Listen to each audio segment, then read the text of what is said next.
எல்லாம் லிமனனுடைய அர்த்தம் என்ன? அல்லாஹ் நம்ம எதை சொன்னாலும் அல்லாஹ் அது சரி. அதுக்கப்புறம் மறுபடியும் கையை உயர்த்தி கொண்டு சஜிதாவுடைய நிலையில போகணும். சஜிதா பண்ணும்போது எப்படி பண்ணணும் பாருங்க. நம்ம சஜிதா செய்யும் போது இந்த வந்து இந்த கைகள் வந்து ஒட்டக்கூடாது. ஆமா, வயிற்றுக்கும் இந்த இதுவும் வந்து ஒட்டக்கூடாது. இந்த ரெண்டு கால்கள் வந்து இப்படி எப்படின்னா இந்த மாதிரி இருக்கணும். கால்கள் இந்த மாதிரி தான் தொழுதாங்க. இப்போ ஏன்னா இந்த கேப் இப்படி இருக்கணும்னா ஒரு சின்ன ஆட்டுக்குட்டி அந்த கேப்ல போகணும். அந்த அளவுக்கு கேப்பா இருக்கணும். நம்ம உட்காரும் போது இப்படி வயிற்றுக்கும் இது என்ன சொல்ற தொடையும் ஒட்டி கொண்டு உட்கார கூடாது. அதுக்கு பிறகு என்ன அப்படின்னா சஜிதாவுடைய நிலையில் இப்படிதான் சஜிதா செய்யணும். ஆண்களுக்கு பெண்களுக்கு தனி சஜிதா இருக்கா? இருக்கா?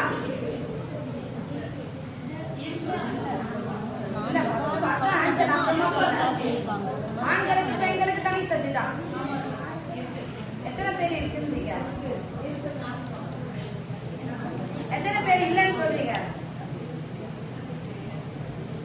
அப்போ ஒரே விதமான சஜிதா தான். பெண்களுக்கு தனி சஜிதா கிடையாது. நல்லா தெரிஞ்சுக்கல. நபி ஸல்லல்லாஹு அலைஹி வஸல்லம் மேராஜ் பயணத்துல வந்து அவதான் முதல் தொழுகை தொழ வைக்கிறாங்க. அப்ப ஆண்களும் பெண்களும் பின்தொடங்கி தொழுதாங்க. அப்ப தொழும்போது நபி ஸல்லல்லாஹு அலைஹி வஸல்லம் சொல்லி இருக்கணும், நான் இப்ப தொழுற ஆண்கள் மட்டும் தொழுங்க, பெண்களுக்கு நான் வேற தொழுகை கத்துக் கொடுக்குறேன்னு சொல்லி இருக்கணும். ஏன் சொல்லல? என்னை எவ்வாறு தொழ கண்டீரோ அவ்வாறே தொடரும். நான் எப்படி தொழறோமோ அப்படியே தொழுங்க. அப்போ என்னன்னா பெண்களும் தொழுதாங்க, ஆண்களும் சேர்ந்து தொழுதாங்க. எப்பவுமே நபி ஸல்லல்லாஹு பின்னாடி எப்படி தொழுதுட்டு இருந்தாங்க? ஆண்கள் பெண்கள் தொழுதுட்டே இருந்தாங்க. ஒரு சில நாட்கள் என்ன ஆயிடுச்சு அப்படின்னா பெண்கள் அக்கறை பூசிட்டு வருவாங்க. அந்த சபையில வரும்போது உமர் ரலியல்லாஹு அன்ஹு என்ன சொன்னாங்க? நபி ஸல்லல்லாஹு அலைஹி சொல்றாங்க, இந்த பெண்கள் வந்து வரும்போது எனக்கு வந்து என்ன சொல்றது ஈர்ப்பு அதிகமாகுது. ஆண்களுக்கு ஈர்ப்பதால அவர் வந்து ஓப்பனா சொன்னாங்க. உடனே அல்லாஹ் ஏன்னா உமர் ரலியல்லாஹு வார்த்தையும் அல்லாஹ்வுடைய வார்த்தையும் ஒன்றாக இருக்கும். இப்போ உமர் ரலியல்லாஹு சொன்ன உடனே அல்லாஹ் சுப்ஹானஹு வ தஆலா பர்தாவுடைய சட்டத்தை போடுறான். பெண்களை பர்தா போடுங்க சொன்ன உடனே பர்தான்னா எங்க மாட்டி இந்த துணிகள் எல்லாமே எடுத்து போட்டுக்கிட்டாங்க. பர்தாவுடைய சட்டம் அப்போதான் வந்துச்சு. அதுக்கு பிறகு நபி ஸல்லல்லாஹு அலைஹி சொன்னாங்க, பெண்கள் கூட தொழக்கூடாது, ஆண்கள் கூட சேர்ந்து தொழக்கூடாது, பின்னாடி போங்க அப்படின்னு தள்ளிட்டாங்க. ஆண்கள் முன்சப்பு, பெண்கள் பின்சப்பு. சில நாட்கள் என்ன பண்ணாங்கன்னா ஒரு திரையை போட்டாங்க. ஆண்கள் இந்த சைடு, பெண்கள் இந்த சைடு. இப்போ இது என்னன்னா ஸ்டார்டிங் தொழுகை நபி ஸல்லல்லாஹு அலைஹி தொழுது ஒரே தொழுகை தான். இதுல எந்த விதமான மாற்றமும் கிடையாது. பெண்கள் வந்து இப்படி அடுத்து தொழுகணும் அப்படின்னா இந்த தூக்கம் தான் வரும். இது என்ன சொல்றதுன்னா தொடையும் இதுவும் தூரமா தான் இருந்துச்சு. கைகள் தூரமா வச்சு சஜிதாவுடைய நிலை. சஜிதா முடிஞ்சதுக்கு அப்புறம் மறுபடியும் உட்காரும் போது ரப்பிக் ஃபில்லி 2 டைம் சொன்னோம். அந்த சஜிதாவுக்கு கேப் கொடுக்க சொல்றாங்க. அது உட்காரும் போது எப்படின்னா இந்த கால் வந்து இந்த கால் மேல உட்கார்ந்துட்டு இந்த கை வந்து இந்த கால் வந்து நிக்க வைக்கணும். இந்த கால் மீது உட்காரணும். இது வந்து நடு சஜிதா. சஜிதாக்கு நடுவில் உட்கார்றது. ஏன்னா உங்க முழுமை இன்னும் தொழுகை முடியல. அப்போ அத்தையார் இருப்புல நீங்க உட்காரும் போது இந்த மாதிரி தான் உட்காரணும். ஒரு சஜிதா போனதுக்கு அப்புறம் கூட இந்த மாதிரி தான் உட்காரணும். இப்போ எத்தனை பகுதிகள் கேளுங்க. அது எதுக்குன்னு சொல்லலாம். கைகள் தரையில, 2 முட்டி, 2 காலுடைய ஆராய்ச்சா நெத்தியும் மூக்கும். சில பேர் 1ன்னு சொல்றாங்க, சில பேர் 2ன்னு சொல்றாங்க. மூக்கு தனி, நெத்தி தனி. அப்போ நெத்தியும் மூக்கும் பிரிச்சுட்டோம்னா 2, அது பிரிக்கலன்னா 1. அப்போ இந்த 7, 8 டிஃபரன்ஸ் தெரிஞ்சிச்சா? அப்போ இந்த பகுதிகள் கண்டிப்பாக தரையை தொட வேண்டும் இந்த தொழுகையில. அதுக்கப்புறம் இந்த இருப்புல உட்கார்ந்தாச்சு.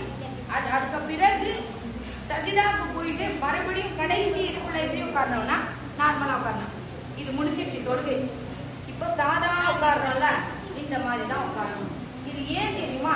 இப்போ வந்து வித்ரு படிச்சோம், 3 ரக்காத் வித்ரு படிச்சோம். இப்போ 2 ரக்காத் வித்ருல அப்படியே அதுல உட்கார்ந்தோம்.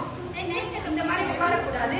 நம்முடைய நான் ஸ்டார்டிங் சொன்னேன்ல, காலு மேல உட்காரணும். ஏன்னா இன்னும் தொழுகை முடிவடையல. இந்த முடிவு ஆகும்போது இந்த நிலையில ஃப்ரீயா உட்காரணும். அதுக்கு முன்னாடி கால் மேலதான் உட்காரணும். சரியா? அப்போ வேற என்ன? அப்ப இந்த தொழுகையுடைய முறைகள் நல்லா தெரிஞ்சுக்கிட்டீங்களா? சரி, இப்போ சேர்ல உட்கார்ந்து தொழுகிறீங்க. இப்ப சேர்ல வந்து பாத்தீங்கன்னா நீங்க நின்று அல்லாஹ் அக்பர் கட்டலாம்.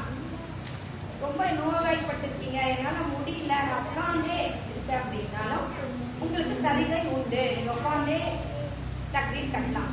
ஆனா சிறந்தது எல்லாருடைய ஜமாத்தோட சரி, நீங்க சப்ளையும் ஜமாத்துல நிற்கும் போது அந்த ஜமாத்துல அந்த சப்ல நிற்கும் போது உங்களுடைய சேரும் நீங்களும் கரெக்டா நிற்கணும். பின்னாடி எல்லாம் போகக்கூடாது. இப்போ நீங்க உட்காந்துருக்கீங்க, ஓகே. இப்போ உங்களுடைய ஜமாத்துல அந்த சப்பு சேரோட இருக்கு, ஓகேயா? இல்ல நீங்க ஒருத்தர் நின்றுட்டு இருக்காங்க அப்படின்னா நிற்கும். சில உலமாக்கள் வந்து என்ன சொல்றாங்க அப்படின்னா சேர்ல தொழுகிறது வந்து சிறந்த தொழுகை இல்ல, அது ஏற்றுக்கொள்ளப்படாதுன்னு சில உலமாக்கள் சொல்றாங்க. அது வந்து சில கருத்து வேறுபாடுகள் இருக்கு. இதுக்கு என்னன்னா முடியாத பட்சம் தானே அப்படின்னு சொல்லிட்டு சில பேர் சொல்றாங்க அந்த காலத்துல எல்லாம் தொழுதாங்க இல்லையா, இப்போ இன்னும் ஃபேஷன் ஆயிடுச்சு எல்லாமே. பாத்ரூம் வந்து உட்காந்து தான் போவாங்களா, தொழுகையும் உட்காந்து தான் செய்வாங்களா, இவங்களுடைய வாழ்க்கை இப்படி ஆயிடுச்சுன்னு சொல்லிட்டு டிஸ்கஸ் பண்றாங்க. சரி, அது ஒரு கருத்துவாடு, நமக்கு தேவை கிடையாது. இப்போ சேர்ல உட்காந்தாச்சு. இப்போ சேர்ல இதுதான் சேருடைய டிஃபரெண்ட். உட்காரும் போது நீ அதை கட்டிட்டோமா, உட்காந்தாச்சு. உட்கார்ந்த பிறகு இந்த 2 கைகளும் நீங்க தான் இருக்கணும். சரியா? இப்படிதான் வச்சிருக்கணும் தொழுவும் போது. இப்போ ருக்குக்கு போறோம்.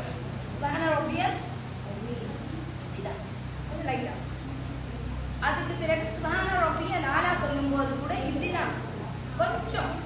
இப்ப இங்க இருந்து இங்க அவ்வளவுதான். சில பேர் இப்படி இருந்து ஜூனியர் அதுக்கு நீ சத்தாலே தரையிலேயே ஓடலாம்.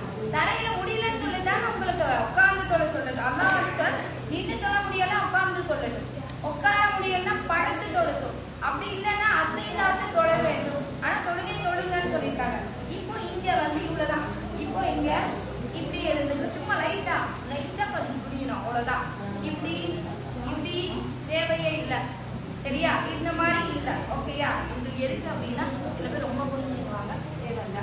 அப்போ இது உங்களுக்கு வந்து இதுவும் சலுகை தான். சரியா?